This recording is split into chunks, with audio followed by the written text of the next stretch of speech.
കേരളത്തിന്റെ ഭാവി ഭരണത്തെ നിയന്ത്രിക്കാൻ കഴിയുന്ന തരത്തിലുള്ള ഒരു തലത്തിലേക്ക് ബി.ജെ.പിയുടെ ദേശീയ ജനാധിപത്യ സഖ്യത്തിന്റെ എം.എൽ.എമാർ വിജയിച്ച് ഈ തെരഞ്ഞെടുപ്പിൽ വരും. 2020 മധ്യ കേരളത്തിൽ, പ്രത്യേകിച്ച് നമ്മുടെ എറണാകുളം ജില്ലയിൽ വളരെ സ്വാധീനമുള്ള പ്രബലമായിട്ടുള്ള ഒരു ജനപിന്തുണയുള്ള ഒരു സംഘടനയാണ്. ശരിക്കും മാർക്സിസ്റ്റ് പാർട്ടി ഒരു പുകഞ്ഞുകൊണ്ടിരിക്കുന്ന അഗ്നിപർവ്വതത്തിന്റെ മുകളിൽ നിൽക്കുന്ന ഒരു പാർട്ടിയെ പോലെയാണ് ഇപ്പോൾ പ്രവർത്തിക്കുന്നത്.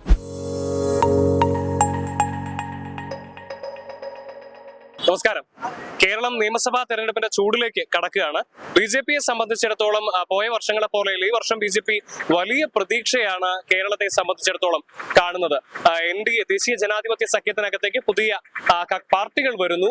അവരുടെ സ്വാധീനം വലിയ അളവിൽ വർദ്ധിക്കുന്നു. വോട്ട് ബാങ്ക് കഴിഞ്ഞ തദ്ദേശ സ്വയംഭരണ തെരഞ്ഞെടുപ്പിൽ വലിയൊരു ശതമാനം വോട്ട് വിഹിതം വർദ്ധിപ്പിക്കാനും ബി.ജെ.പിക്ക് സാധിച്ചു എന്നുള്ളതാണ്.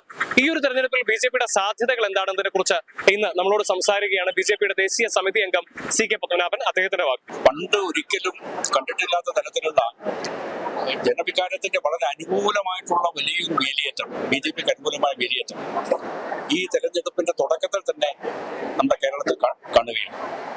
മാത്രമല്ല, ദിവസങ്ങൾ കഴിയുന്തോറും ബി.ജെ.പി നേതൃത്വം കൊടുക്കുന്ന ദേശീയ ജനാധിപത്യ സഖ്യത്തിന്റെ പ്രസക്തി അത് വളരെ വലിയ നിലയിൽ വർദ്ധിച്ചുകൊണ്ടിരിക്കുകയാണ്.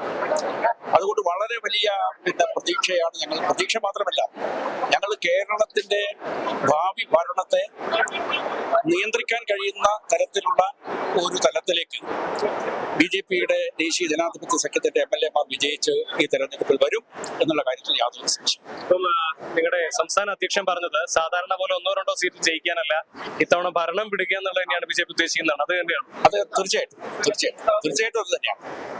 ദേശീയ ജനാധിപത്യ സഖ്യത്തെ സംബന്ധിച്ചിടത്തോളം നോക്കുകയാണെങ്കിൽ ഇത്തവണ പോയ വർഷങ്ങളെ പോലെയല്ല 2020 എന്ന് പറഞ്ഞൊരു സംഘടന കൂടി നിങ്ങളുടെ സഖ്യത്തിലേക്ക് വരുന്നു.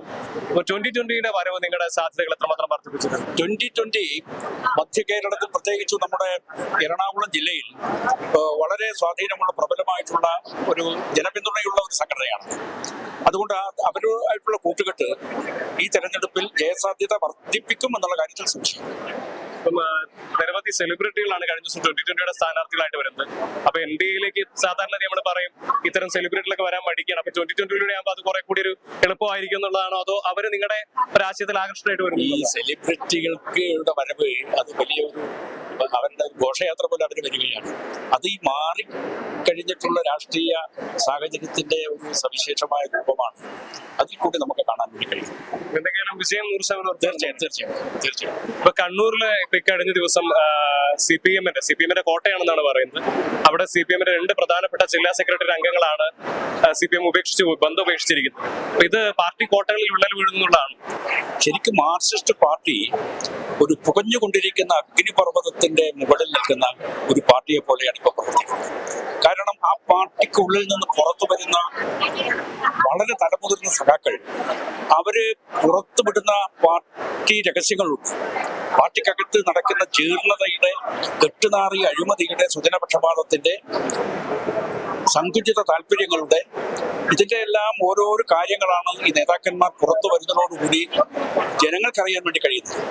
അതുകൊണ്ട് ആ പാർട്ടിക്കകത്ത് നേറിപ്പോഞ്ഞുകൊണ്ടിരിക്കുന്ന പ്രതിഷേധം, അതിന്റെ അമർഷം, അത് ഒരു പൊട്ടിത്തെറിയായി രൂപാന്തരപ്പെടും എന്നതാണ് വരാൻ വേണ്ടി പോകുന്ന കേരള രാഷ്ട്രീയം കാണാൻ വേണ്ടി പോകുന്ന ഒരു കാഴ്ച. CPM-ന്റെ അവസാനത്തെ മുഖ്യമന്ത്രിയാവും അത് തീർച്ചയായിട്ടും. അത് അവസാനിപ്പിക്കണം എന്നാണ് തോന്നുന്നത് അദ്ദേഹത്തിന്റെ ആഗ്രഹം. അദ്ദേഹത്തിന് ശേഷം ഇനി ഇവിടെ ഒരു കമ്മ്യൂണിസ്റ്റ് മുഖ്യമന്ത്രിയായി വരാൻ പാടില്ല എന്ന് അദ്ദേഹത്തിന് താല്പര്യമുണ്ടോ എന്ന് സംശയിക്കുന്ന തരത്തിലുള്ള ഒരു പെരുമാറ്റ രീതിയാണ് ബഹുമാനപ്പെട്ട മുഖ്യമന്ത്രിയുടെ ഭാഗത്ത് നിന്ന് കാണാൻ വേണ്ടി കഴിയുന്നത്.